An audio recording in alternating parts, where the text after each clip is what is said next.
माँ भारती को नमन। प्रथम इंस्टीट्यूट खेरली से मैं राजेश शर्मा।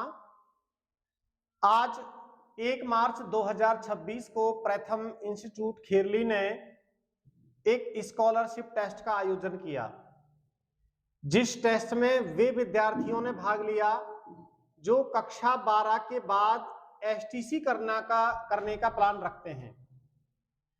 इस टेस्ट पेपर में आज जिन प्रश्नों को संस्था के द्वारा पूछा गया था, उन प्रश्नों का सॉल्यूशन अपने अपने सब्जेक्ट के हिसाब से प्रत्येक सब्जेक्ट टीचर यानी कि प्रत्येक फैकल्टी सॉल्व करवा रही है। अब हम देखते हैं कि सबसे पहले यहां बीएसटीसी स्कॉलरशिप टेस्ट 2026 ये सीरीज कॉर्ड 1 का आयोजन करवाया गया और इसके अंदर इस संस्था ने इस टेस्ट का आयोजन करवाया। इस टेस्ट में 100 सवाल पूछे गए। इन 100 सवालों का सॉल्यूशन लेकर के आए हैं। तो सबसे पहले लिया जा रहा है भाग ए, ये मानसिक योग्यता का है और मानसिक योग्यता को गुरुजी के द्वारा सॉल्व करवाया जा रहा है। अब आप यहां पर प्रत्येक प्रश्न को पढ़ेंगे और इसका राइट आंसर जानेंगे। देखिएगा पहला प्रश्न, मानसिक योग्यता का पहला सवाल, जल प्रतिबिंब वस्तु को उल्टा करके प्राप्त की गई उल्टी छवि क्या होगी। पहले सवाल का आंसर देंगे हम। जल प्रतिबिंब में होता क्या है कि ऊपर का नीचे हो जाता है चेंज और नीचे का ऊपर हो जाता है change, right left no change होता है, इसलिए इसका आंसर रहेगा फर्स्ट। इसका राइट आंसर है ए। सवाल नंबर दूसरा पढ़ेंगे।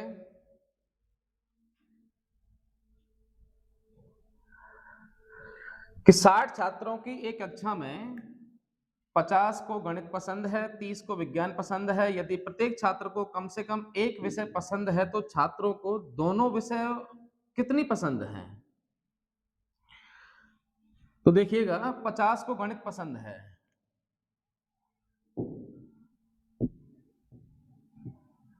50 को गणित पसंद है प्लस 30 को विज्ञान पसंद है माइनस टोटल कितने हैं 60 छात्र,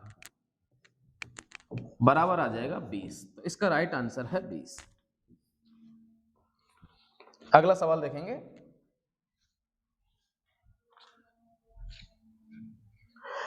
एक दिन में कितनी बार, यानी एक दिन में 24 घंटे होते हैं, कितनी बार घड़ी की सुइयां एक दूसरे के विपरीत होती हैं। विपरीत यानी 180 डिग्री के एंगल पर, अपोजिट। एक घंटे में एक बार बनती है ऐसी स्थिति, तो 12 घंटे में 11 बार, 12 घंटे बराबर 11 टाइम्स, तो 24 घंटे में कितनी बार बनेगी 22 बार। इसका राइट आंसर है 3, 22। अगला सवाल पढ़ेंगे। 2 से 4 के बीच कितनी बार घड़ी की सुइयां एक दूसरे के साथ होती हैं, यानी 0 डिग्री के एंगल पर, 0 डिग्री के एंगल पर। एक घंटे में एक बार, तो 2 घंटे होते हैं 2 और 4 के मध्य में, 2 घंटे में 2 बार, यानी पहला इसका राइट आंसर है। अगला सवाल है, श्रृंखला में अगला अक्षर ज्ञात कीजिए। तो देखेंगे C H M R W। C का नंबर होता है 3, H का होता है 8 यानी 3 + 5 8, ये 13 यानी 8 + 5 13, यानी प्रत्येक में 5 जोड़ा गया है। तो W का नंबर होता है 23 और 23 में 5 जोड़ेंगे तो क्या आ जाएगा 28, और 28वां कोई लेटर नहीं होता, इसलिए 26 के बाद हम A से स्टार्ट करेंगे, A और B, यानी दूसरा अक्षर आ जाएगा B, 28वां आ जाएगा B, यानी 4 आंसर इसका राइट है। नंबर अगला छठा क्वेश्चन देखें। छठे क्वेश्चन को देखते ही पता लग रहा है, देखो पहला लेटर है ए, इसमें ई, इसमें आई, ए ई आई, अगला ओ आएगा ओ, ए ई आई ओ यू, यानी इसका राइट आंसर है 2। नेक्स्ट सवाल है, 15 अगस्त 1947 को सप्ताह का कौन सा दिन था। कौन सा दिन था, फिक्स है शुक्रवार, निकाल के देखेंगे डिटेल से निकल भी आएगा, शुक्रवार।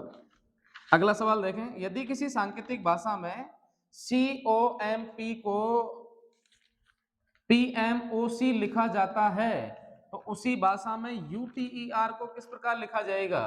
COMP यानी इसको अपोजिट करके लिख दिया, उल्टा करके, यानी P लास्ट में है तो शुरू में लिख दिया, सेकंड लास्ट M है तो उसको सेकंड पर लिख दिया, PMOC। तो ऐसे ही हम R से शुरुआत कर देंगे, RETU, RETU यानी पहला राइट आंसर है।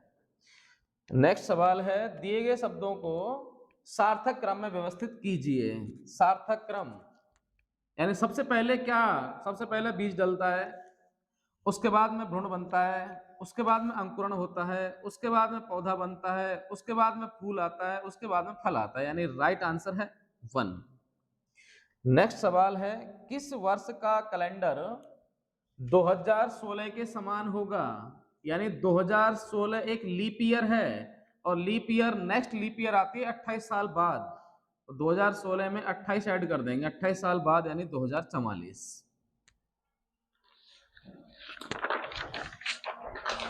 नीचे 10 के बाद 11 उधर है बगल में।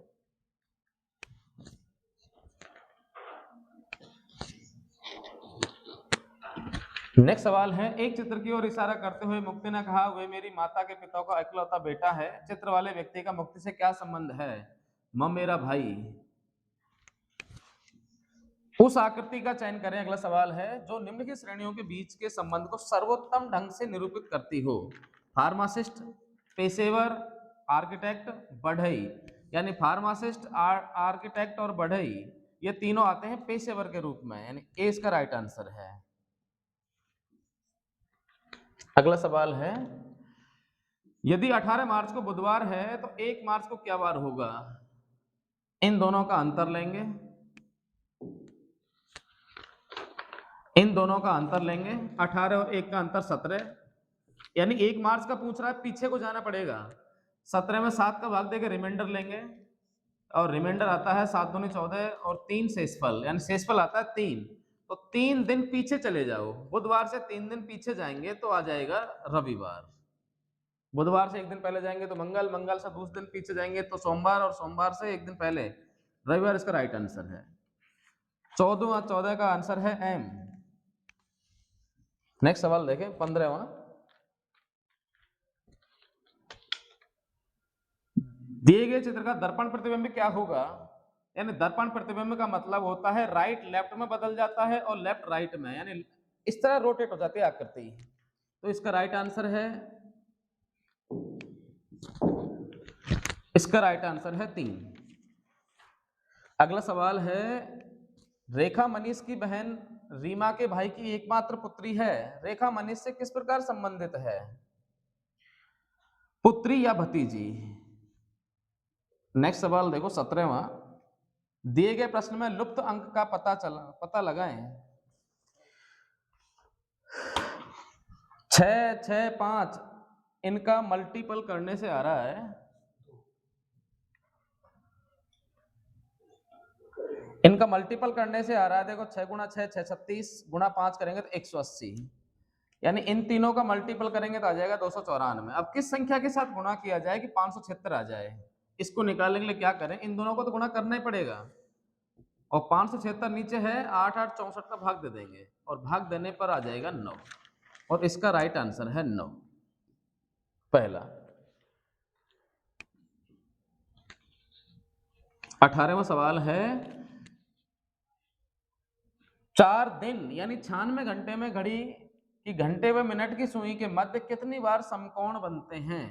और समकोण की स्थिति 1 घंटे में 2 बार आती है, तो 96 घंटे में कितनी बार आएगी? यानी 1 घंटे में 2 बार, और 12 घंटे में ऐसी स्थिति आती है 22 बार।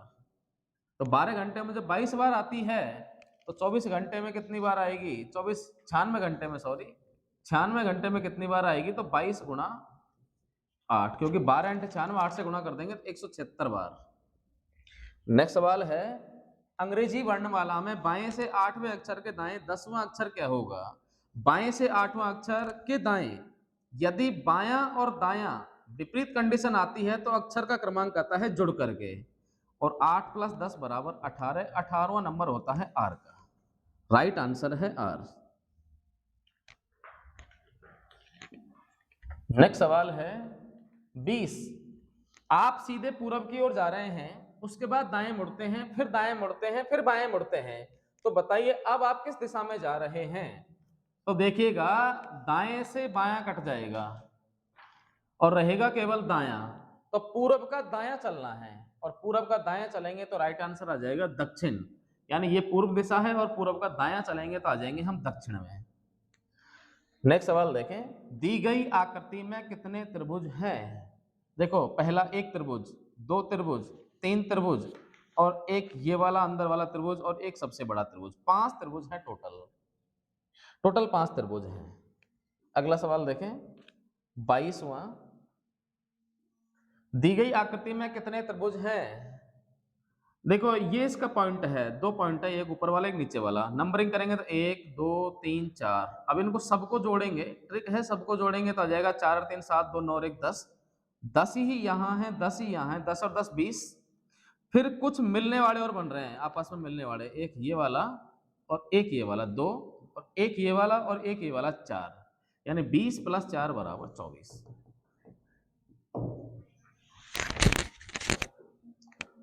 नेक्स्ट सवाल देखें, एक रेलगाड़ी पश्चिम से पूरब की ओर जा रही है, हवा उत्तर से दक्षिण की ओर चल रही है, तो गाड़ी की धुआं किस दिशा में जाएगी। गाड़ी की धुआं जाएगी भाई रेलगाड़ी की अपोजिट, रेलगाड़ी की दिशा के अपोजिट प्लस हवा की दिशा, तो पूरब की ओर जा रही है तो पश्चिम में, पश्चिम प्लस हवा चल रही है उत्तर से दक्षिण, उत्तर से दक्षिण तो प्लस दक्षिण, और पश्चिम और दक्षिण को जोड़ेंगे तो क्या आ जाएगा दक्षिण पश्चिम, राइट आंसर 2। अगला सवाल, प्रश्नवाचक के स्थान पर क्या आएगा, कौन सा विकल्प आएगा। देखो 6, फिर प्रश्नवाचक 15 27 51 99, तो देखिएगा 6 गुणा 1 + 3 9, ऐसे ही फिर 9 एकम 9 18 और 13, इसका राइट आंसर है 9। ये देखो रिपीटेड वाला सवाल है, A B dash D A dash C D A dash dash C D A dash dash C dash dash, इसका राइट आंसर है 3।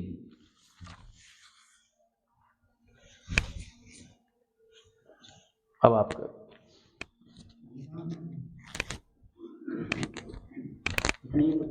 25 सी, हाँ 25 ही। 26 से इसके बाद अगला जो भाग पूछा है हिंदी विषय शिक्षक अभिरुचि से आता है, और शिक्षक अभिरुचि में कहा है कि कठिन से भी कठिन विषय वस्तु को याद किया जा सकता है। देखिए कठिन से भी कठिन विषय वस्तु को सतत अभ्यास से या इच्छा शक्ति से या परिपक्वता से या फिर अभिप्रेरणा से, तो आपको याद रहे कि एक अध्यापक कठिन से भी कठिन विषय वस्तु को सतत अभ्यास से याद करवा सकता है। अगला सवाल पूछा है, कक्ष में छात्र नेता का कर्तव्य होता है कि वह क्लासरूम में मॉनिटर का क्या नेतृत्व होता है। क्या नेतृत्व होता है कि वह समय पर आकर विद्यार्थियों की उपस्थिति दर्ज करे।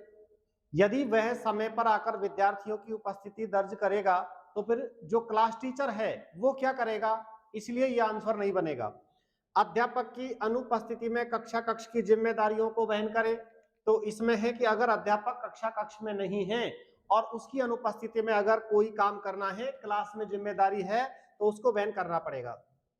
तथा यह कह रहा है कक्ष की अस्वच्छता को लेकर के विद्यार्थियों को डांटे। मॉनिटर अगर क्लास में गंदगी है तो वहां पर बच्चों को डांटने का अधिकारी नहीं होता है, ये सफाई का काम विद्यालय प्रशासन का होता है।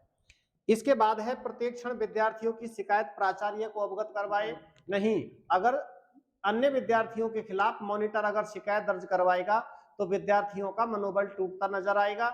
इसलिए इस प्रश्न का जो राइट आंसर होगा कि कक्ष में छात्र नेता का कर्तव्य होता है कि अध्यापक की अनुपस्थिति में कक्ष की जिम्मेदारियों को क्या करे, वहन करे। बढ़ाओ आगे।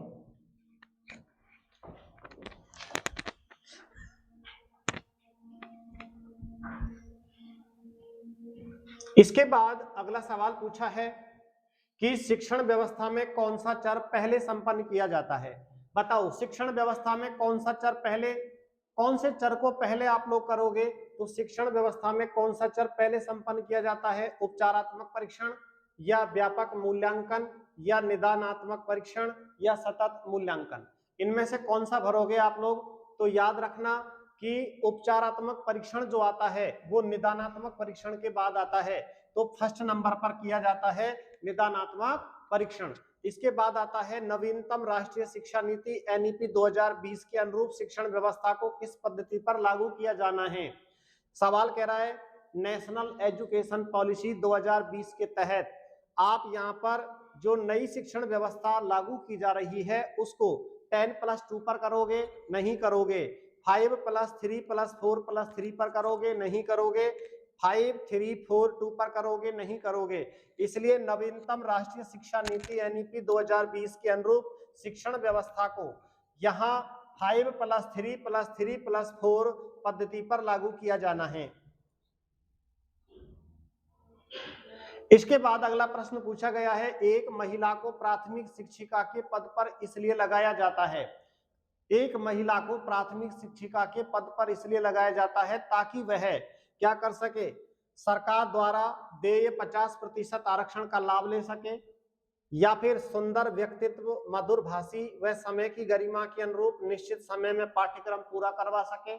ये तो अन्य टीचर भी करवाएंगे, जो बॉयज टीचर होते हैं, मेल टीचर होते हैं, वो भी पूरा करवाते हैं। इसके बाद में विद्यालयी गतिविधियों के साथ साथ स्वयं के बच्चों को भी अच्छे से पढ़ा सके। यदि आपको स्वयं के बच्चों को ही पढ़ाना है तो अन्य बच्चों को कौन पढ़ाएगा? इसलिए ये आंसर भी नहीं बनता है। अध्यापन के कार्य के साथ मां के रूप में देखभाल कर सकें। एक प्राथमिक स्तर पर शिक्षिका को इसीलिए महिला के पद पर लगाया जाता है ताकि वह बालकों की मां के रूप में देखरेख कर सके और अध्यापन के साथ साथ अध्यापन कार्य के साथ मां के रूप में उनकी क्या कर सके? देखरेख कर सके। तो राइट आंसर इसका ये बन जाता है। अगला सवाल है, शिक्षक तथा शिक्षार्थी के मध्य होने वाली अंतः क्रिया में हस्तक्षेप करती या करता है? एक शिक्षक है और शिक्षार्थी है, दोनों के मध्य होने वाली जो अंतः क्रिया है, इस अंतः क्रिया में कौन हस्तक्षेप करता है? कक्ष में लगी अव्यवस्थित बिजली व्यवस्था नहीं करती। यानी कि कक्ष में अगर विद्युत व्यवस्था है तो वो एजुकेशन में यानी कि अध्ययन में ज्यादा बाधा नहीं डालती। बाधा तो डालती है लेकिन कम डालती है। निश्चित समय पर दिया जाने वाला गृह कार्य नहीं, गृह कार्य बाधा नहीं डालता। होने वाली शिक्षक तथा शिक्षार्थी के मध्य यानी कि टीचर और स्टूडेंट के बीच जो अंतः क्रिया होती है उसमें कौन हस्तक्षेप करता है? तो विषय वस्तु आधारित अध्यापन और शिक्षक शिक्षार्थी का आपसी गहरा प्रेम तो होता है। गहरा प्रेम बाधा नहीं डालता। बाधा जो डालता है वो डालता है विषय वस्तु आधारित अध्यापन कार्य। अगर शिक्षक और शिक्षार्थी के मध्य जो होने वाली अंतः क्रिया है उस अंतः क्रिया में अगर विषय वस्तु उचित नहीं है तो विद्यार्थी शोर शराबा करेंगे, और यदि विषय वस्तु अच्छी नहीं पढ़ाई जा रही है तो विद्यार्थी अध्ययन करने में रुचि नहीं रखेंगे।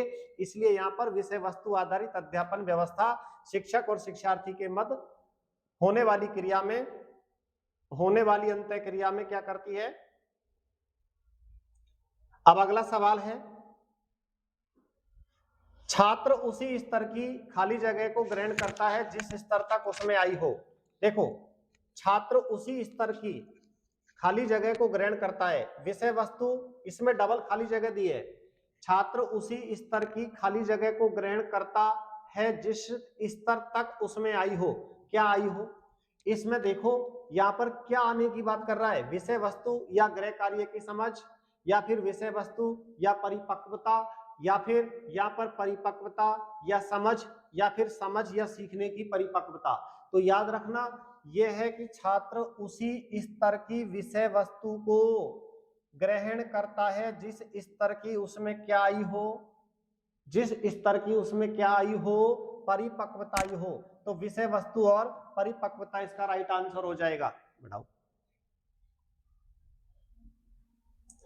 इसके बाद अगला सवाल है, नीचे नहीं, एक सवाल छूट गया और लाओ। निम्नलिखित में से कौन सी शिक्षा पर महात्मा गांधी ने विशेष बल दिया?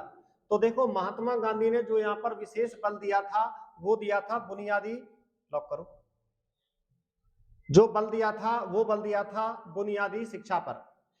ऊपर करो। फिर इसके बाद अगला सवाल है, आप एक अध्यापक होकर किस प्रकार की विषय वस्तु को पहले पढ़ाना पसंद करोगे। माना कि आप एक अध्यापक हैं, तो किस प्रकार की विषय वस्तु को पहले पढ़ाना पसंद करोगे कि जो कठिन हो, क्योंकि बच्चे उसे कई बार पढ़ेंगे तो समय लगेगा। कठिन वस्तु को पहले पढ़ाया जाए क्योंकि बच्चे उसे बाद में भी पढ़ेंगे तो टाइम लगेगा। दूसरा है सरल हो, ताकि वह आसानी से समझी जा सके, कि सरल विषय वस्तु को पहले पढ़ाया जाए ताकि उसे आसानी से समझा जाए।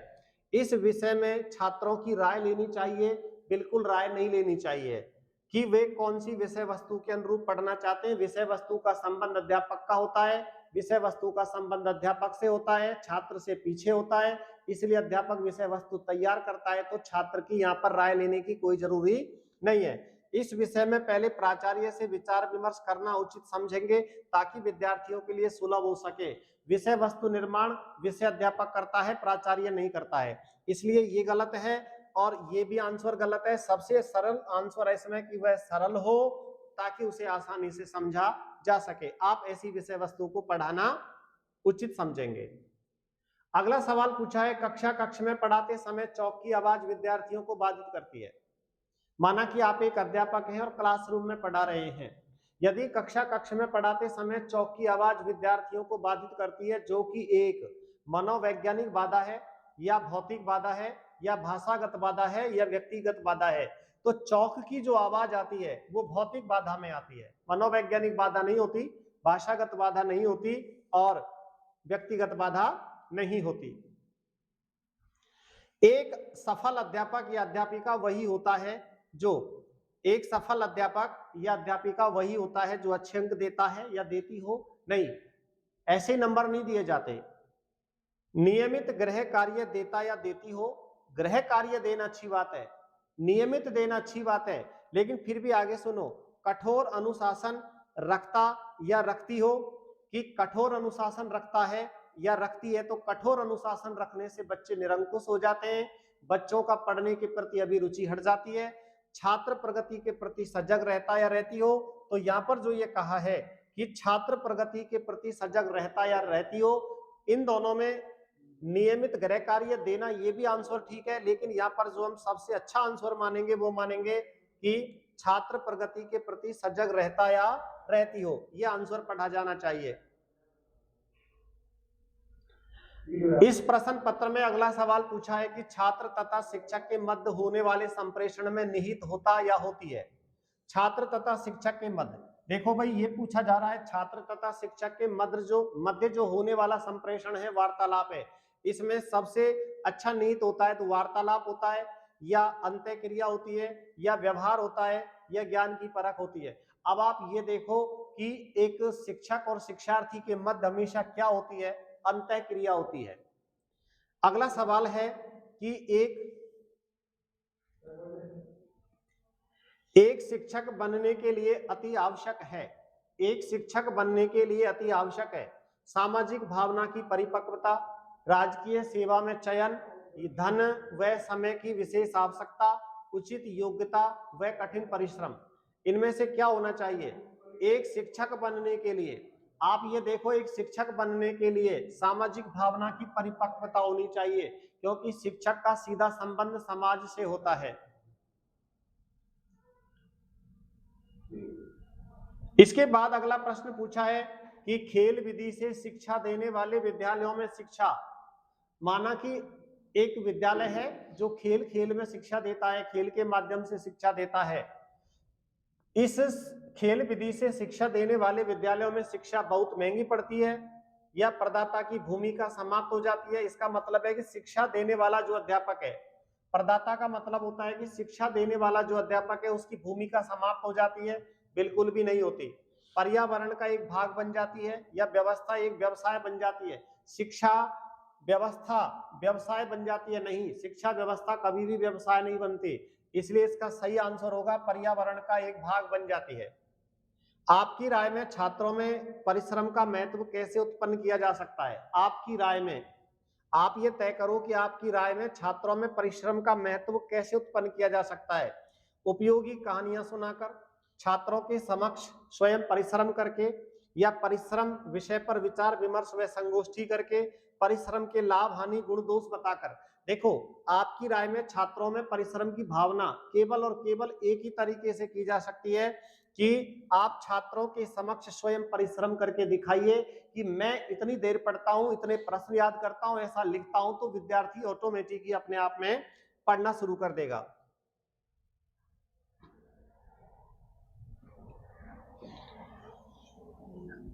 बालक पर अंतिम प्रभाव पड़ता है। देखो, सवाल पूछा है बालक पर अंतिम प्रभाव पड़ता है समाज व विद्यालय का। बालक पर, यहां देखो, ये माता होती है, इस माता का निवास एक परिवार में होता है, परिवार समाज में होता है, समाज में विद्यालय होता है, और अंत में होता है वातावरण। अंत में क्या होता है? वातावरण। बालक पर अंतिम प्रभाव किसका पड़ता है? समाज व विद्यालय का। अंतिम नहीं पड़ रहा है। माता व परिवार का अंतिम नहीं पड़ रहा है। छात्रों की संगति का, छात्रों की संगति का यहाँ कोई उत्तर नहीं है। और वातावरण का, इसलिए जो अंतिम प्रभाव पड़ता है, अंतिम प्रभाव वातावरण का पड़ता है।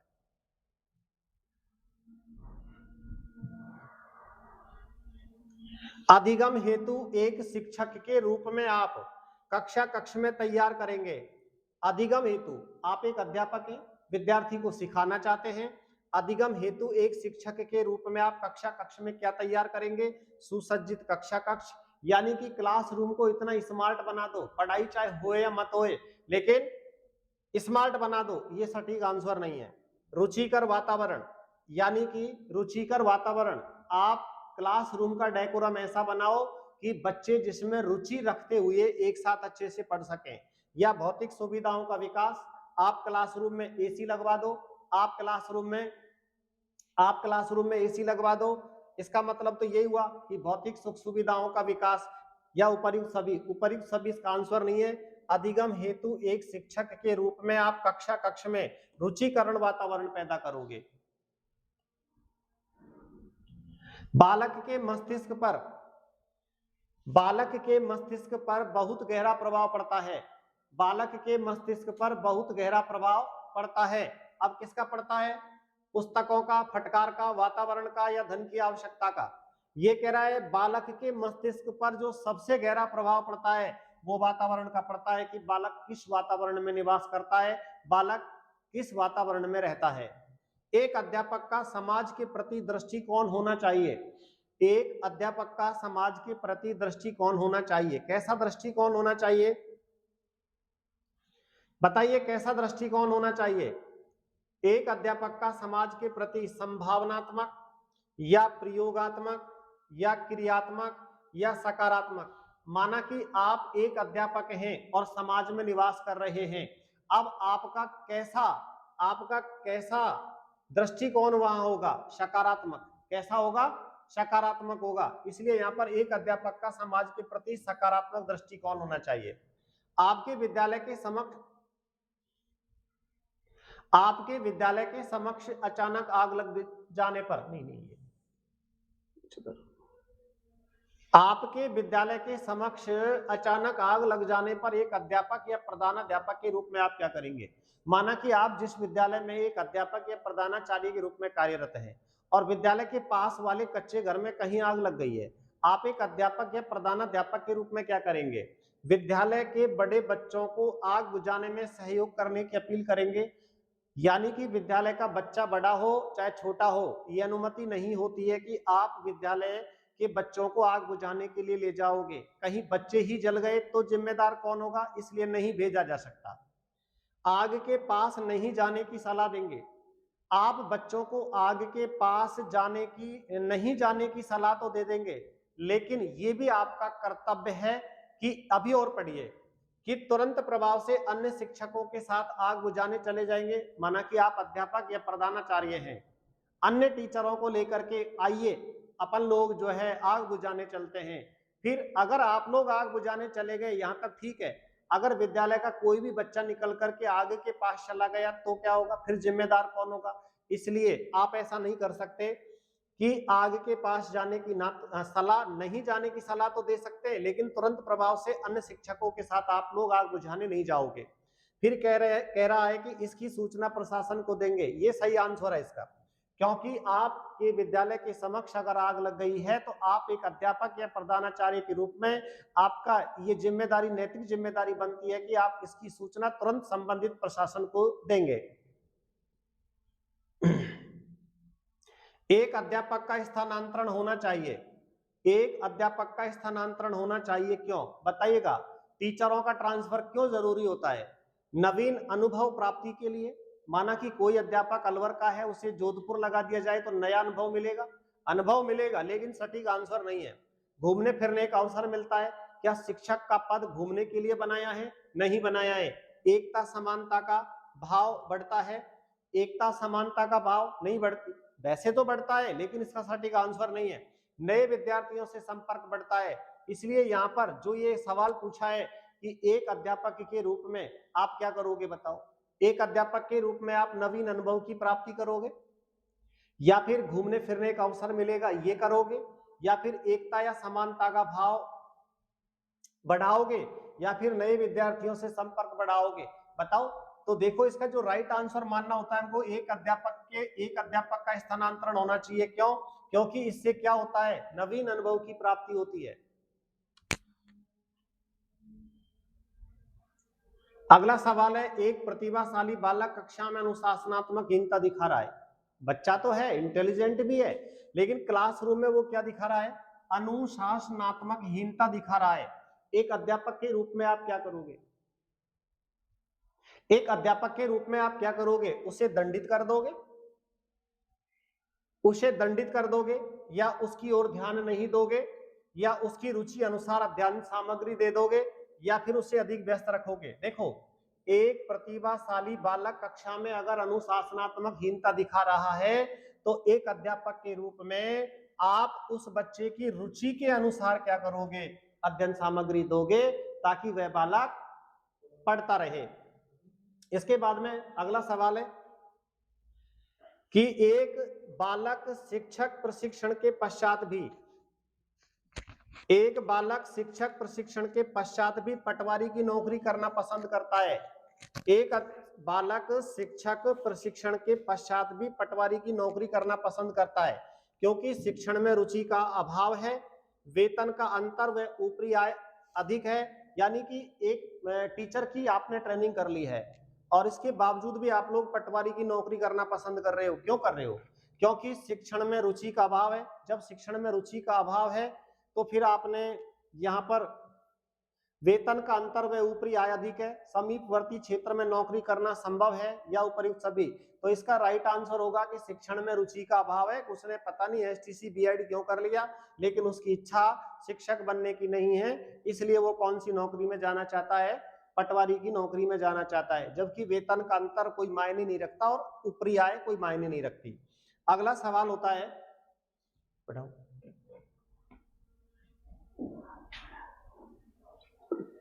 और ले लो। अगला सवाल है, लॉक कर दो।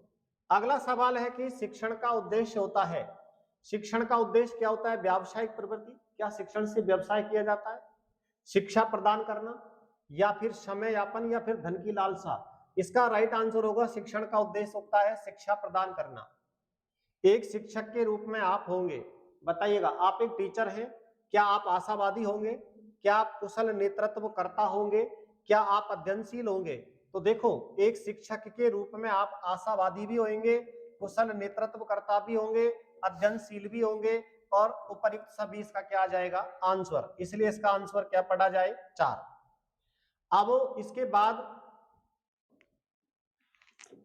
आप राजस्थान जीके के सवालों को सिद्ध करेंगे।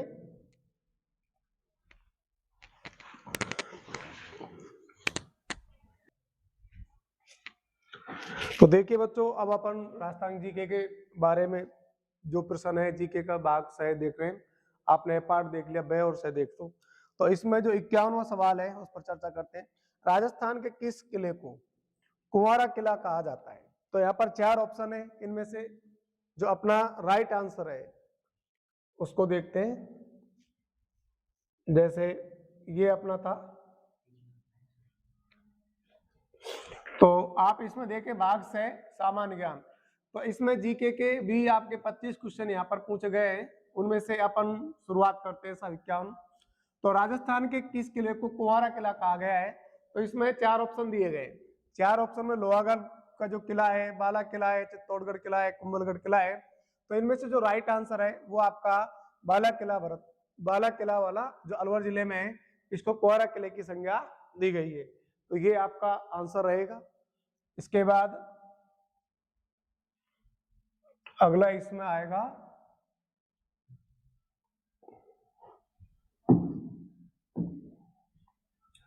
देखो 52वां सवाल, राजस्थान का वह किला जो मिट्टी द्वारा निर्मित है। यानी अपन को इसमें से 4 ऑप्शन में से ये बताना है कि राजस्थान का कौन सा किला ऐसा है जो मिट्टी के द्वारा निर्मित है। तो वो आपका लोहगढ़ किला।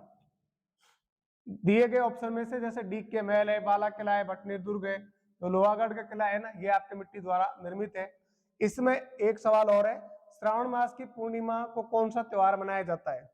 श्रावण मास की पूर्णिमा पूछी है साहब यहाँ पर कि श्रावण मास की पूर्णिमा को कौन सा त्योहार मनाया जाता है। तो आपको यहाँ पर ये बताना है कि श्रावण मास की पूर्णिमा को रक्षाबंधन होती है, या दीपावली होती है, छोटी तीज होती है, या कृष्ण जन्माष्टमी होती है। देखो जो जन्माष्टमी है ना, ये तो भादुआ के महीने में आती है, भाद्रपद। इसके बाद ये एक तो छोटी तीज, ये भी श्रावण में आती है, दीपावली कार्तिक में आती है, रक्षाबंधन आपके श्रावण में आती है। तो यहाँ पूछा गया पूर्णिमा को कौन सा त्योहार मनाया जाता है? तो रक्षाबंधन है जो आपकी श्रावण मास की पूर्णिमा को मनाया जाता है। तो इसका राइट आंसर हो जाएगा ऑप्शन 1। अब देखिए साहब 54 क्वेश्चन। तो अगला ये प्रश्न है, ये आपका राजस्थान का एकीकरण कितने चरणों में संपन्न हुआ? हमने ये पढ़ा है कि राजस्थान को 7 चरणों में एकीकृत किया गया, जो 18 मार्च 1949 से प्रारंभ होकर के यहाँ इस प्रकार चल रहा है। तो अपन ने देखा भाई 18 मार्च 1948 यहाँ ये आपका पहला चरण था जिसको मतर संघ कहते हैं। इसके बाद पूरा राजस्थान, जो आज आप राजस्थान देख रहे हैं, ये 1 नवंबर 1956 को बनकर के कंप्लीट हुआ। जो 7वां कॉन्स्टिट्यूशन आया, अमेंडमेंट एक्ट, उसके माध्यम से। तो इसके 7 चरण हुए। तो ये बहुत ही सरल प्रश्न है और बार बार परीक्षा में पूछा जाता है। तो याद रहे एकीकरण के चरण पूछे जाते हैं, कभी पहला, कभी दूसरा, कभी तीसरा। तो इनकी तारीखें भी याद रहे। और कुल चरण हुए थे 7 आपके। एक तो ये हो गया। आगे इसमें अगला प्रश्न दिखा रखा है, वो देखो क्वेश्चन आपका 55 में भारत के ग्राम पंचायत के मुखिया पद में चुनाव के न्यूनतम आयु बतानी है। यानी हमारे यहाँ जो पंचायत राज व्यवस्था की है, उस पंचायत राज व्यवस्था में जो ग्राम स्तर पर जो मुखिया होता है वो कहलाता है सरपंच। तो सरपंच के चुनाव हेतु जो न्यूनतम योग्यता है उन पर चर्चा कर रहे हैं। तो न्यूनतम योग्यता में अपन सबसे पहले आयु की बात कर रहे हैं कि कितने वर्ष का व्यक्ति यहाँ पर चुनाव लड़ सकता है। देखो ध्यान से, चुनाव लड़ने के लिए पूछा गया है, वोटिंग राइट्स नहीं है। वोट देने का जो अधिकार है वो तो आप 18 वर्ष से ही पंचायत राज में पा लेते हैं, लेकिन यहाँ पर चुनाव लड़ने का जो अधिकार दिया गया है वो आपको 21 वर्ष है। 21 वर्ष का कोई भी व्यक्ति यहाँ पर सरपंची का चुनाव लड़ सकता है। तो इसका आंसर हो जाएगा आपका ऑप्शन 2। अगला देखो साहब,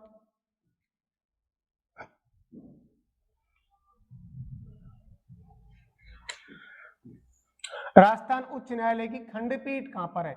उच्च न्यायालय यानी जो राजस्थान का हाईकोर्ट है ना, हाईकोर्ट के बारे में चर्चा की गई है। तो जो राजस्थान उच्च न्यायालय की खंडपीठ है ये बतानी है आपको। तो राजस्थान उच्च न्यायालय की जो खंडपीठ है वो आपके जयपुर में है। तो यहाँ पर इसका राइट आंसर हो जाएगा ये। और हाँ, यदि इसका मुख्यालय पूछता है तो आप उसका उत्तर याद रखेंगे जोधपुर में। तो हमारा जो राजस्थान उच्च न्यायालय, राजस्थान का हाईकोर्ट है, उसका जो हेडक्वार्टर है, मुख्यालय है, वो तो आपके जोधपुर में है, लेकिन जो उसकी ब्रांच है, खंडपीठ है, वो आपके कहां पर है? जयपुर में है।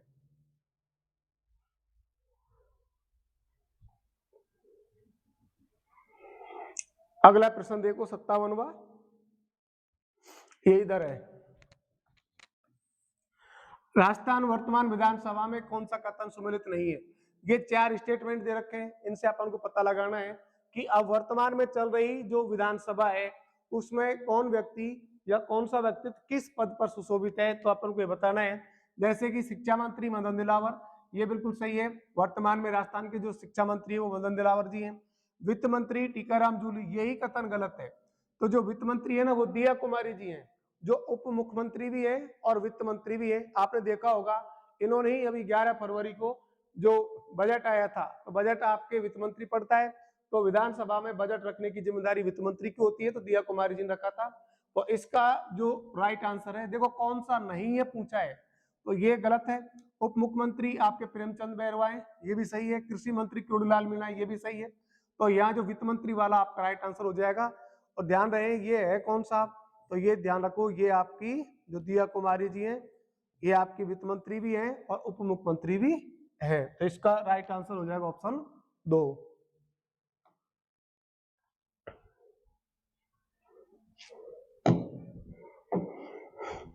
अब देखो अगला प्रश्न इसमें बताया गया है कि होली का त्योहार मनाया जाता है। तो होली का त्योहार आपसे पूछा जाता है, पहले तो महीना पता होना चाहिए कि किस महीने में आ रहा है ये। इसके बाद आपने देखा भाई फागुन की पूर्णिमा, चैत्र की पूर्णिमा, बैसाख या भाद्रपद की पूर्णिमा, तो ये निश्चित हो गया कि होली का जो त्योहार है ना वो पूर्णिमा को मनाया जा रहा है। तो वर्तमान में फागुन चल रहा है, तो फागुन यानी होली की पूर्णिमा, तो फागुन का जो महीना होता है इसमें होली की पूर्णिमा या फागुन की पूर्णिमा को होली का त्योहार मनाया जाता है। तो इसका राइट आंसर पहला ही ऑप्शन हो जाएगा 58 में, आप ए उत्तर समझे। तो ये आपकी होली हो गई साहब फागुन मास की पूर्णिमा को।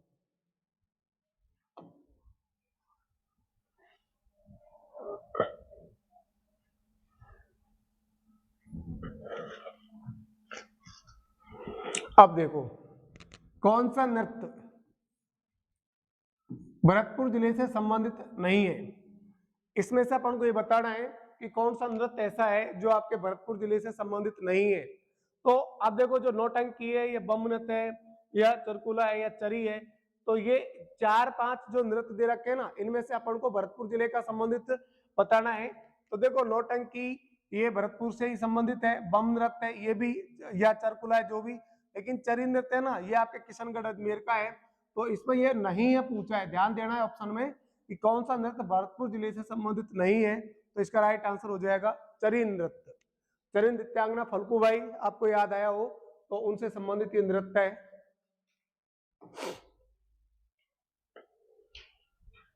साठवां क्वेश्चन देखो भाई, अगला ये प्रश्न, राजस्थान में पुष्कर का मेला कहाँ बढ़ता है। तो देखो पुष्कर जो आपके अजमेर में है, वहां ये राजस्थान में पुष्कर का मेला बढ़ता है। इसमें ये प्रश्न, तो अब इसमें ऑप्शन जैसे जयपुर है, करौली है, बीकानेर है, इनमें से कोई नहीं, क्योंकि इसका जो राइट आंसर है वो कहां पर है, आपका अजमेर।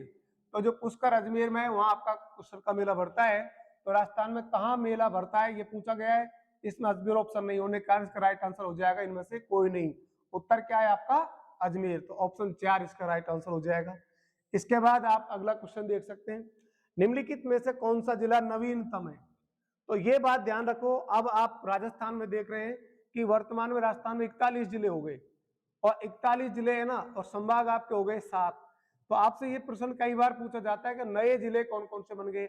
इन 41 जब जिले बने, पहले जिले आपके 33 थे, बाद में गहलोत जी ने बढ़ा करके 50 कर दिए, वापिस भजनलाल जी की सरकार आई, इन्होंने वापस जिले कर दिए 41।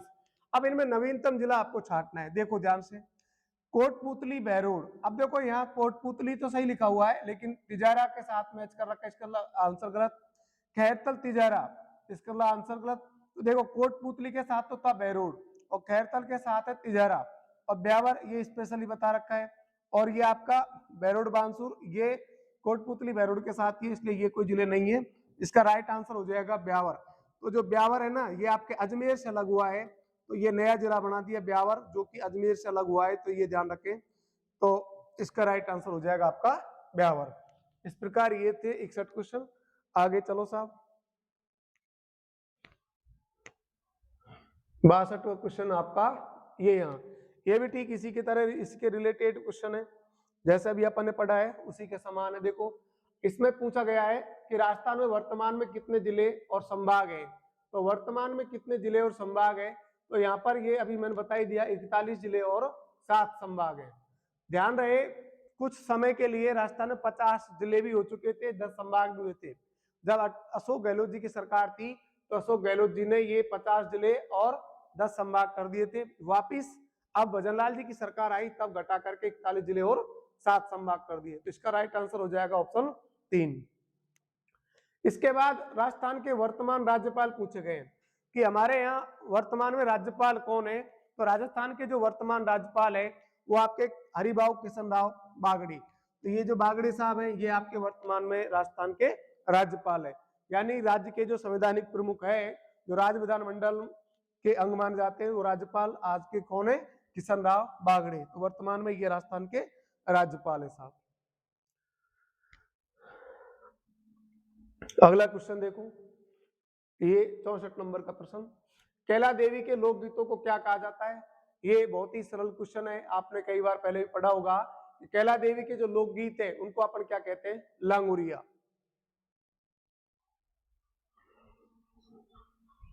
65 नंबर का क्वेश्चन देखो भाई, 65 नंबर में ये आपका प्रश्न हो गया। तो निम्नलिखित में से कौन से लोक देवता को पंचपीर में नहीं माना गया, यानी कि पंचपीर नहीं कहा जाता है। कि पंचपीर यानी कि 5 लोक देवता हैं, उन 5 लोक देवताओं में जो 3 ऑप्शन इसमें दे रखे, एक ऑप्शन ऐसा भी है जो कि इनमें लोक देवता नहीं है। तो अपन को वो पहचानने हैं कि ऐसे कौन से लोक देवता हैं जो राजस्थान में लोक देवता के रूप में तो प्रसिद्ध है लेकिन वो पंचपीरों में नहीं गिने जाते। तो ऐसे जो लोक देवता हैं जो पंचपीरों में नहीं गिने जाते, इसमें जो दिए गए ऑप्शन के अनुसार है तेजा जी। तो यहाँ याद रखना है कि तेजा जी राजस्थान के लोक देवता तो हैं लेकिन वे पंचपीर में शामिल नहीं है। इसका राइट आंसर हो जाएगा ऑप्शन 3। अब देखो आपसे पूछा जा रहा है अगला क्वेश्चन 66 में, पंचायत समिति का प्रशासनिक जो प्रमुख है वो कौन होता है। देखो एक होता है प्रशासनिक प्रमुख, यानी प्रशासन की तरफ से जो गवर्नमेंट ऑफ राजस्थान है, यानी जो प्रशासन सेटअप लगा हुआ है उसकी तरफ से पंचायत समिति स्तर पर या कौन प्रमुख होता है। तो ध्यान रखना है प्रशासनिक स्तर पर जो प्रमुख होता है वो होता है खंड विकास अधिकारी, जिसको आप कहते हैं ब्लॉक डेवलपमेंट ऑफिसर। तो ये आपका प्रशासनिक प्रमुख होता है। अच्छा ये नहीं करना है, ग्राम विकास अधिकारी यानी कि जो ग्राम सचिव होता है, सेक्रेटरी होता है, ये गांव का अधिकारी होता है। यहाँ पूछा है पंचायत समिति पर, ग्राम पंचायत का तो ये उत्तर होता, पंचायत समिति पूछा गया है तो याद रखना है ये आपका वीडियो होता है। अब 67 क्वेश्चन देखो भाई,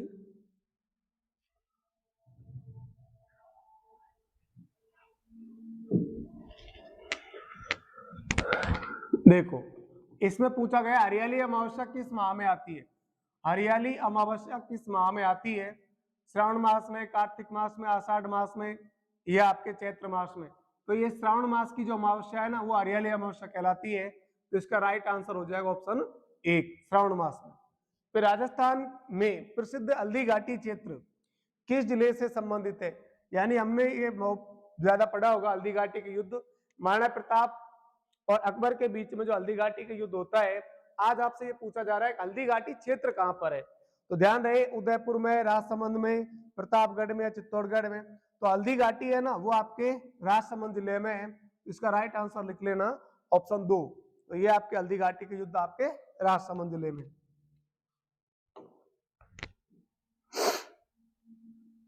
हल्दी घाटी क्षेत्र के बाद अगला 69 जो क्वेश्चन है ये आपसे पूछा गया है कि इनमें से रबी की फसल बतानी है।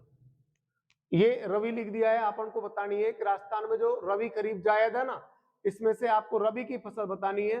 अब इनमें रबी की फसल में कैसे बतानी है, कौन सी संबंधित नहीं है बतानी है। यानी कि ये 3 फसल दे रखी है, इन तीनों फसलों में से कौन कौन सी फसल ऐसी है जो रबी से है या कौन सी ऐसी है जो का संबंध रबी से नहीं है। तो देखो जैसे चावल खरीफ की है, ये खरीफ की है, ये रबी की है। इसके बाद ये भी रबी की है, ये भी रबी की है, ये भी रबी की है। सरसों, अरंडी, सूरजमुखी है सब रबी की है, कोई नहीं। इसका मतलब इसमें पूछा है नहीं है, तो यहाँ इसका उत्तर हो जाएगा ऑप्शन 1। यानी कि प्रश्न की थोड़ी सी लैंग्वेज देखो, यहाँ लिखा है निम्नलिखित में से कौन सी फसल रबी से संबंधित नहीं है। तो ध्यान रखें इसमें केवल गेहूं है ना वो ही रबी से संबंधित है, चावल कपास रबी से संबंधित नहीं है, इसलिए इसका राइट आंसर बन जाएगा आपका ये वाला। अब देखो 70वां क्वेश्चन, 70वां क्वेश्चन है राजस्थान का कौन सा जिला पूर्वी दिशा में स्थित नहीं है। यानी हमको ये बताना है कि राजस्थान में कौन कौन से जिले कहाँ स्थित हैं। तो पूर्व दिशा में स्थित नहीं है, तो जो पूर्वी दिशा है ना, जैसे ये आपकी पूर्वी दिशा, आपने इसमें देखा है भाई राजस्थान में ये जो जिले है, तो यहाँ छोटा सा राजस्थान जैसे आपने कभी पहले मानचित्र देखा हुआ है, तो इसमें आप देखेंगे कि ऐसे पूर्वी दिशा में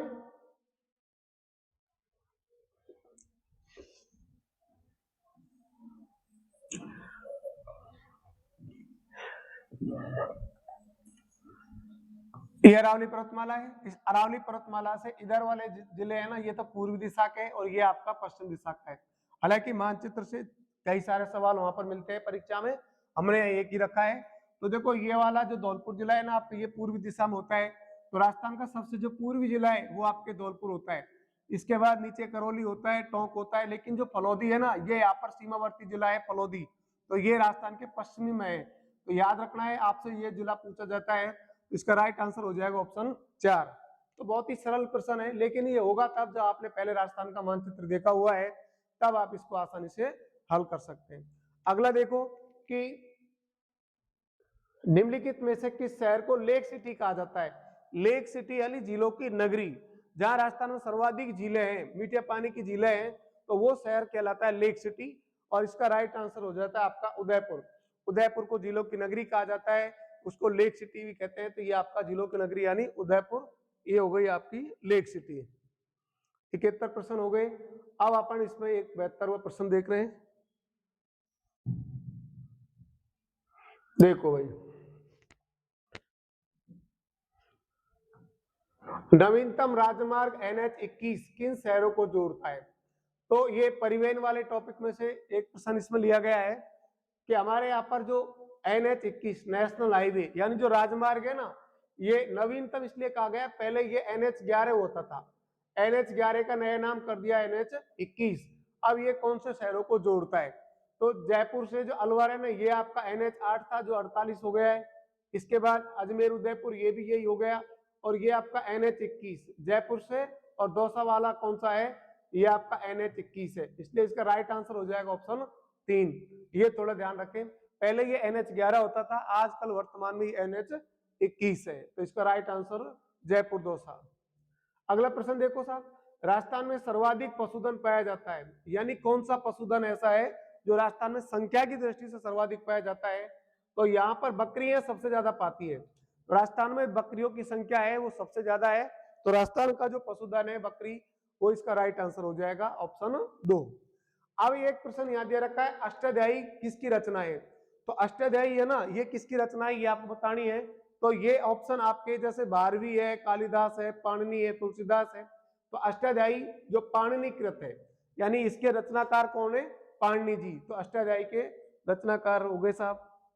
अगला प्रश्न इसमें और देखते हैं, एक आपका लास्ट और अंतिम क्वेश्चन और है इसमें, जो जीके का है 75वां नंबर पर। इसको भी देखो साहब आप।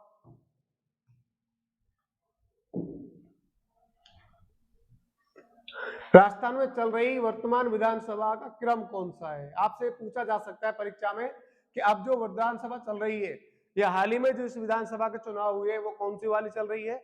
ऐसे भी घुमा फिरा कर प्रश्न पूछे जाए तो याद रखें, ये 16वीं विधानसभा चल रही है और इसके अध्यक्ष वासुदेव देवनानी जी। और मुख्यमंत्री कौन है, जो भजन लाल जी शर्मा है।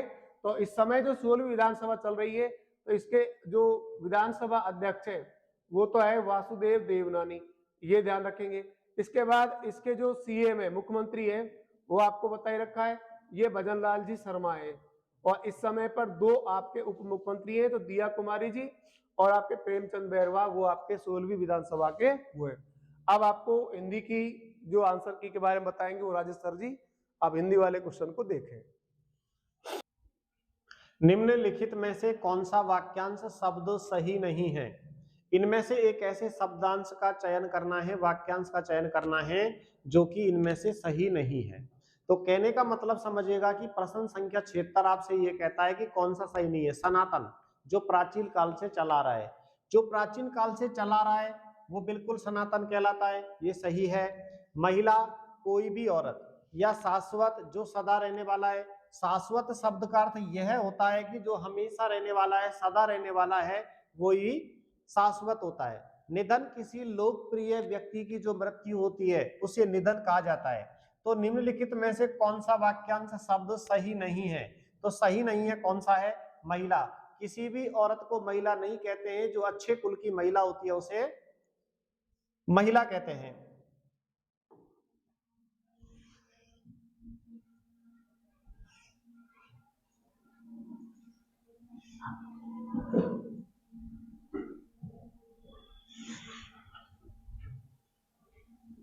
इसके बाद अगला सवाल है, निम्नलिखित में से कौन से उदाहरण में कारक आधारित अशुद्धि का प्रयोग हुआ है। एक ऐसी अशुद्धि है जो कारकों के आधार पर गलत है कि वह कुल्हाड़ी से वृक्ष काटता है, चूहा बिल से बाहर निकला, हरि मोहन को रुपए देता है और नाव जल में तैरती है। देखो, वह कुल्हाड़ी से वृक्ष काटता है क्योंकि काटने में करण कारक का प्रयोग हुआ है, तो कुल्हाड़ी काटने में करण कारक है। चूहा बिल से बाहर निकला, अपादान कारक हो रहा है, तो यहाँ ये वाक्य भी सही है। हरि मोहन को रुपया देता है, तो रुपया देने में देने का काम हो रहा है, तो जहां दान दिया जाता है या दिया जाता है वहां संप्रदान कारक होता है। नाव जल में तैरती है, नाव जल में नहीं तैरती है, नाव जल पर तैरती है, यहां होगा जल पर। किस पर भाई? जल पर। तो ये वाक्य तुम्हारा इसका आंसर हो जाएगा क्योंकि कारक आधारित अशुद्धि का प्रयोग पूछा है। अगला सवाल है, निम्नलिखित में से कौन सा पर्याय युग्म सही नहीं है। देखो, पाहन, प्रस्तर और उपल, सालूर का पर्यायवाची है हरि और भेग, हरि का अर्थ है मेंढक और बंदर, रजत का अर्थ है मंडन और आवरण। अब यहाँ पर जो ये है, ये जो यहाँ पर सवाल पूछा है, इस सवाल में आपको उत्तर देना है कि मंडन और आवरण यानी कि पाहन पत्थर को कहते हैं, प्रस्तर कहते हैं, उपल कहते हैं, ये तीनों सही है। सालूर हरि को भी कहते हैं और भेग को भी कहते हैं, हरि मेंढक और बंदर को कहते हैं, लेकिन रजत मानी होती है चांदी, चांदी तो होती है। मंडन और आवरण ये शोभा के पर्यायवाची हैं, ये चांदी के पर्यायवाची नहीं है, इसलिए राइट आंसर यही हो जाएगा।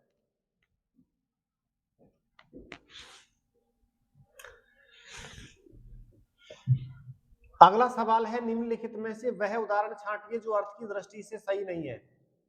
एक ऐसे उदाहरण का चयन करना है जो अर्थ की दृष्टि से सही नहीं है। तो कहने का मतलब है कि अपेक्षा, अपेक्षा का अर्थ आवश्यकता होता है, बिल्कुल होता है। उपेक्षा का अर्थ निरादर होता है, बिल्कुल होता है, ये सही है। और अभिराम सुंदर को कहते हैं, अभिराम लगातार को कहते हैं, ये बिल्कुल सही है। शादी विवाह को कहते हैं और शादी अश्वारोही को कहते हैं, ये भी बिल्कुल सही है। लेकिन अब्ज और अब्द, ये जो है ना, अब्द, अब्द कमल को कहते, अब्द बादल को कहते हैं। अब्द जो बादल यानी कि पानी धारण करता है, और जो अब्ज होता है, अब्ज हमेशा कमल को कहते हैं, इसलिए राइट आंसर क्या हो जाएगा? 2। अगला सवाल है, करुणा, दया, बुढ़ापा कौन सी संज्ञा के उदाहरण है। तो देखो, करुणा दिखती नहीं है, केवल भाव आता है। बुढ़ापा दिखता नहीं है, केवल भाव आता है। और दया दिखती नहीं है, केवल भाव आता है। तो यहां पर ये भाववाचक संज्ञा के उदाहरण हो जाएंगे।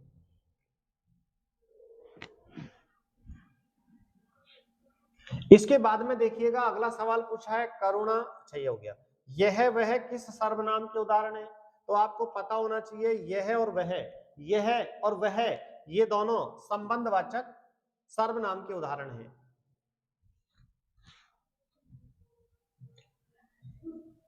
यहां अगला सवाल पूछा है, निम्नलिखित में से कौन सा नाम विशेषण का नहीं है। देखो, कौन सा नाम विशेषण का नहीं है, यानी कि गुणवाचक विशेषण होता है, संकेतवाचक विशेषण होता है और संख्यावाचक विशेषण होता है, लेकिन जो निजवाचक होता है, निजवाचक विशेषण नहीं होता है, इसलिए राइट आंसर इसका निजवाचक होगा। पदों की प्रधानता के आधार पर समास के भेद होते हैं। पद प्रधान आधारित समास कितने होते हैं? पद प्रधान आधारित समास जो होते हैं वो कितने होते हैं? यानी कि पदों की प्रधानता के आधार पर, पदों की प्रधानता के आधार पर समास हमेशा 4 पद होते हैं, पूर्व पद प्रधान, उत्तर पद प्रधान, दोनों पद प्रधान या अन्य पद प्रधान। निम्नलिखित में से कौन सा मुहावरा या लोकोक्ति का अर्थ सही नहीं है? चंडू खाने की गप, यानी कि चंडू खाने की गप का मतलब होता है बेतुकी बातें करना, ये तो सही है और नहीं है, नहीं पूछा है। 2 दिन मेहमान, 2 दिन मेहमान का मतलब होता है जल्दी मरने वाला, तो ये बात भी सही है। कहते हैं ना, ये 2 दिन का मेहमान और है, जल्दी मरने वाला, ये बात भी सही है। बात का धनी, बात का धनी, वायदे का कच्चा, अगर यहाँ पर बात का धनी वाला शब्द आया है तो यहाँ पर वायदे का पक्का होना चाहिए था, वायदे का पक्का। कहते हैं ना कि ये तो बात का धनी है, अर्थात ये वायदे का पक्का है, तो यहाँ पक्का शब्द की जगह एक छोटा सा एरर छोड़ दिया है और उसका नाम लिख दिया है कच्चा, और इसी शब्द ने इसको आंसर बना दिया है। दांत कटी रोटी यानी कि गहरी दोस्ती, तो इसका राइट आंसर ये पढ़ा जाए।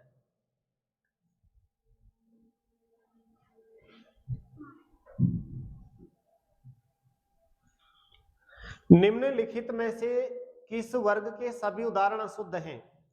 देखो, विषाद बिल्कुल सही है। अच्छा, ये सवाल छूट गया। निम्नलिखित में से कौन सा उदाहरण विसर्ग संधि का है? यहां पर विसर्ग संधि का उदाहरण पूछा है। देखो, चंद्रोदय का संधि विच्छेद बनता है चंद्र प्लस उदय, चंद्र प्लस उदय, ये गुण संधि का है। गंगोर्मी का बनता है गंगा प्लस ऊर्मी, ये बनता है, ये सही है। नवोडा का बनता है नव प्लस ऊढ़ा, नव प्लस ऊढ़ा, ये भी सही है। और यशोधरा का बनता है यश है प्लस धरा, ये उदाहरण बनता है।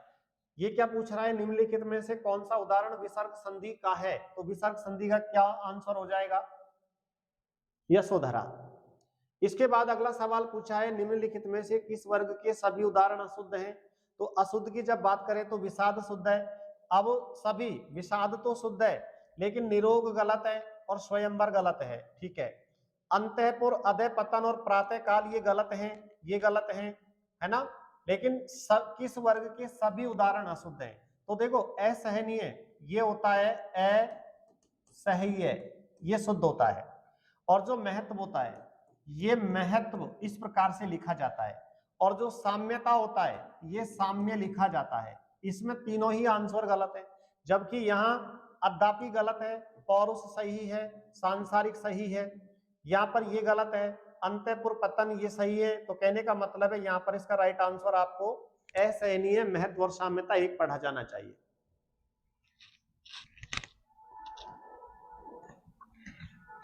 अगला सवाल है, नेताजी ने किसानों को खाद भिजवाया। नेताजी ने किसानों को खाद भिजवाया। नेताजी ने किसानों को, किसको किसको उत्तर आया किसानों को, क्या भिजवाया? खाद भिजवाया। क्या भिजवाया? खाद भिजवाया। यहां दोनों सवालों में क्वेश्चन मार्क लगा के देखो। नेताजी ने किसको खाद भिजवाया? उत्तर आ रहा है किसानों को। नेताजी ने किसानों को क्या भिजवाया? उत्तर आया खाद। तो जब एक ही वाक्य में क्या वह किसको का आंसर आता है, वहां पर द्विसकर्मक वाक्य आता है। लेकिन यहाँ पर हाँ, ये रहा आंसर, इसका राइट आंसर क्या आ जाएगा? द्विकर्मक वाक्य हो जाएगा ये। इसके बाद अगला सवाल है, वर्ण भाषा की इकाई है। तो जो वर्ण है, उस वर्ण को भाषा की कौन सी इकाई माना है? लघुत्तम इकाई माना है। निम्नलिखित में से कौन सा विलोम शब्द सही नहीं है? देखो, रित का अनिरित बिल्कुल सही है। रित मानी होता है सत्य, अनिरित का अर्थ होता है, रित मानी होता है झूठ और अनिरित मानी होता है सत्य। इसके बाद में मसृण का रुक्ष होता है, गहरा का छिछला होता है, लेकिन जारज का पारस नहीं होता। जारज का पारस नहीं होता, जारज का औरस होता है। जारज का औरस होता है। माँ के पेट से जन्मा और दूसरे माँ के पेट से जन्मा। इसका राइट आंसर यही पढ़ा जाए। निम्नलिखित में से किस उदाहरण में सर्वाधिक उपसर्गों के साथ अ प्रत्यय प्रयुक्त हुआ है? निम्नलिखित में से किस उदाहरण में सर्वाधिक उपसर्गों के साथ अ प्रत्यय का प्रयोग हुआ है? यानी कि उपसर्ग भी सर्वाधिक है और उसके अंत में लगने वाला जो प्रत्यय है वो अ होना चाहिए। देखो, अभिसंधानम में देखो, अभिसंधानम में पढ़ा जाता है अभि प्लस समो और प्लस धानम। अभिसंधान में धान बनता है। अभिनियंत्रित में बनता है अभि प्लस नी और प्लस यंत्रित, ये दो हो गए हैं। इसके बाद में अगला बनता है अभिविन्यास, और अभिविन्यास में बनता है अभि प्लस वी प्लस नी प्लस आस। और आस में भी कौन सा प्रत्यय है? ए, हिंदी का ए प्रत्यय प्रयुक्त हुआ है। और अभिनियोजित में अभि नी, ये दो हो गए, अभि और नी, और ये योजित में बन जाता है, योजित में इत बन के आ रहा है। तो ये सवाल कह रहा है, निम्नलिखित में से किस उदाहरण में सर्वाधिक उपसर्गों के साथ अ प्रत्यय प्रयुक्त हुआ है? तो इसका राइट आंसर हो जाएगा तुम्हारा अभिविन्यास।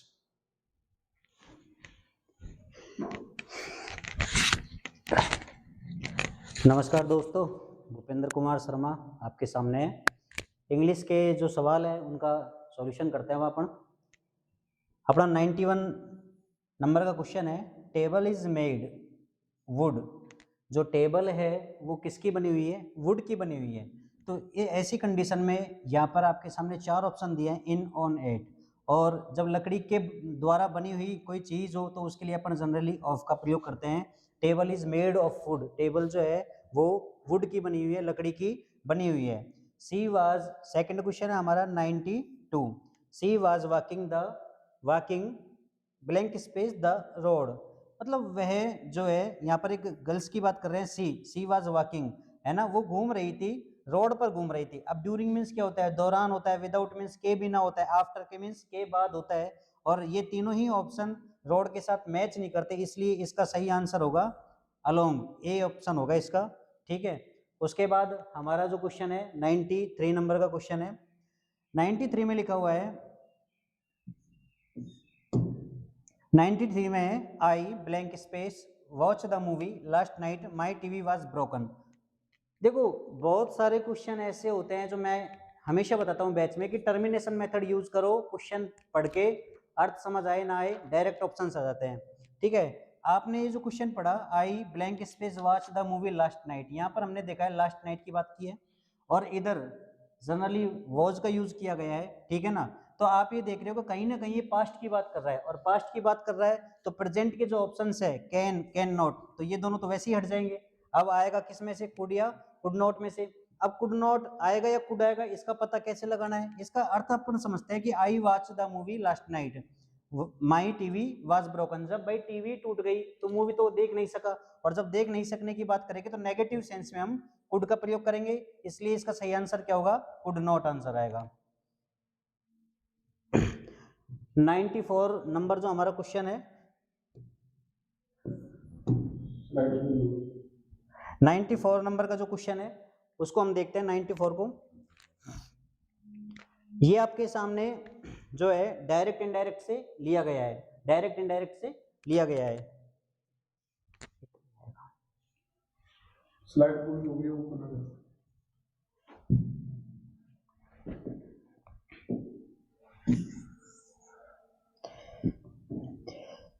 देखो बेटा 94 नंबर का जो अपना क्वेश्चन है, इसने कहा I said to the boy don't tease the dog. आपने देखा कि डोंट टीज द डॉग, इसमें कहीं ना कहीं ऑर्डर की बात कर रहा है ना। ऑर्डर की बात कर रहे हैं तो अपन ये देखते हैं कि इंपेरेटिव की बात करता है, यानी ये इंपेरेटिव सेंटेंस है। और इंपेरेटिव सेंटेंस की जब अपन बात करते हैं तो जनरली कुछ पॉइंट्स होते हैं, उनको हम डिस्कस करते हैं। जैसे ऑर्डर की बात करते हैं, एडवाइस की बात करते हैं, ठीक है, रिक्वेस्ट की बात करते हैं, सजेस्ट की बात करते हैं।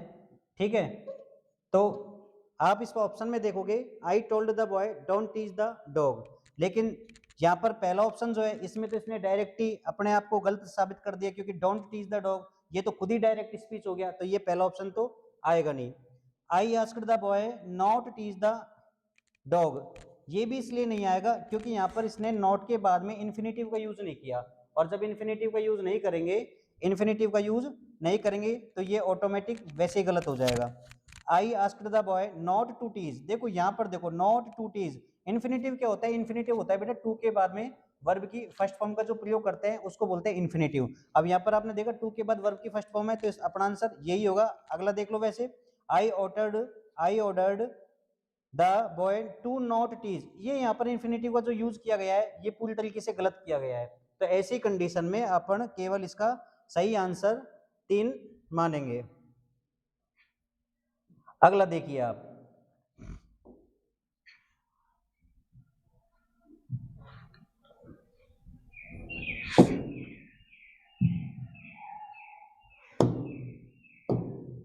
अगला सवाल है अपना 95 number.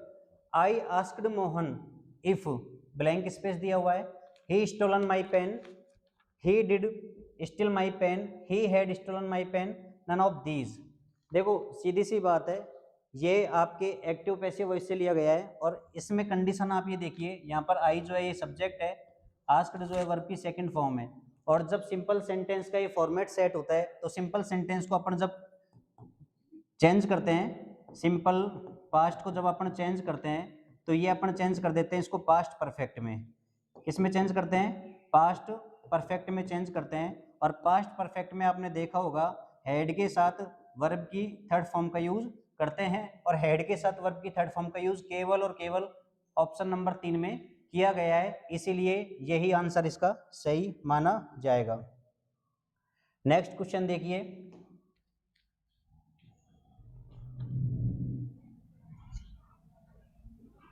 Question number 96। Question number 96, इसमें आपको एंटोनिम यानी विलोम शब्द की बात करनी है ना। एडमिट यानी होता है एक्सेप्ट करना या स्वीकार करना, और यहाँ पर अलाउ, डिसअलाउ, प्रोहिबिट ये तीनों ही नहीं है, क्योंकि यहाँ पर एक्सेप्ट कर रहा है तो यहाँ पर डिनाई यानी मना कर रहा है, इसका ऑप्शन 4 आएगा। 97 देखिए, चीप। चीप का मतलब होता है बेटा सस्ता। क्या होता है? सस्ता। और सस्ता का विलोम क्या होता है? महंगा। और महंगा जो है यहाँ पर आपके दिए गए चारों ऑप्शंस में से केवल एक ही है, कॉस्टली, क्योंकि आपने देखा है यहाँ पर लो प्राइस, यानी लो प्राइस का मतलब आप वैसे ही समझ गए कम प्राइस वाला। एक्सपेंस, एक्सपेंस मींस खर्चा होता है, यहाँ पर डियर मींस हिरन, ये तो आएंगे ही नहीं, है ना। ऑप्शन एक ही आएगा, कॉस्टली। 98 नंबर क्वेश्चन है, a fox fell into blank space well. जो लोमड़ी है वो कुएं के अंदर गिर गई है, लेकिन जो यहाँ पर कुएं की बात की गई है वो डेफिनिट हो चुका है, और जब कोई चीज फिक्स हो जाती है या डेफिनिट कंडीशन में आती है तो वहां पर अपन दा का प्रयोग करते हैं। लेकिन अब देखिए 99 जो है ये 99 नंबर का क्वेश्चन है, government by a single person. Government यानी एक व्यक्ति के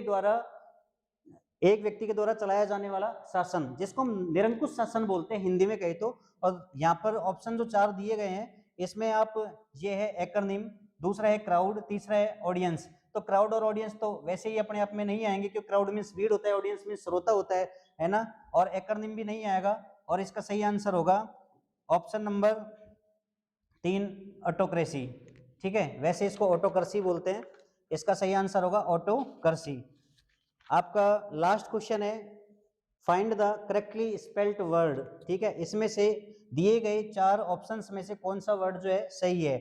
और आपके सामने बिलीव, बिलीव मीन्स होता है विश्वास करना, और इसके सही जो होगी वो एक ही होगा, वो क्या है?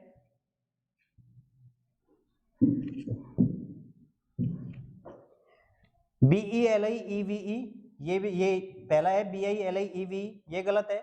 दूसरा है BELEIVE, ये भी गलत है। ये जो फोर्थ है ये भी गलत है, इसका सही आंसर थर्ड है। और इसी के साथ आपका जो आज का पेपर था ये समाप्त होता है, और नेक्स्ट पेपर आपका जो होगा वो इसी 11 मार्च को होगा। उसकी के लिए आप ज़्यादा से ज़्यादा बच्चे पधारें, और आपको बाकी की सूचनाएं जो हमारे सर हैं हिंदी संस्कृत वाले राजेश शर्मा जी, वो बताएंगे आपको। Thank you. तो ये जो पेपर था ये 1 मार्च 2026 को BSTC स्कॉलरशिप टेस्ट का सॉल्यूशन था, और इसके बाद अगला जो पेपर होने जा रहा है वो 11 मार्च 2026 को होने जा रहा है। जिन विद्यार्थियों ने आज का ये टेस्ट पेपर दिया है उन विद्यार्थियों को यदि 11 मार्च का पेपर भी देना है तो वो अपने कॉल लेटर को रिन्यू करवा लें, जिसके लिए कोई अतिरिक्त चार्ज नहीं होगा। और नए विद्यार्थी जो अगले पेपर को देना चाहते हैं वो 49 रुपये का रजिस्ट्रेशन करवा करके अगले टेस्ट सीरीज में भाग ले सकते हैं। और हम 5 मार्च से नया बैच स्टार्ट करने जा रहे हैं। 5 मार्च को जिन विद्यार्थियों को ऑफलाइन या ऑनलाइन मोड पर क्लास ज्वाइन करनी है वो अपना रजिस्ट्रेशन शीघ्र करवाएं। आज के इस पेपर सॉल्यूशन में इतना ही। शुभ दिन।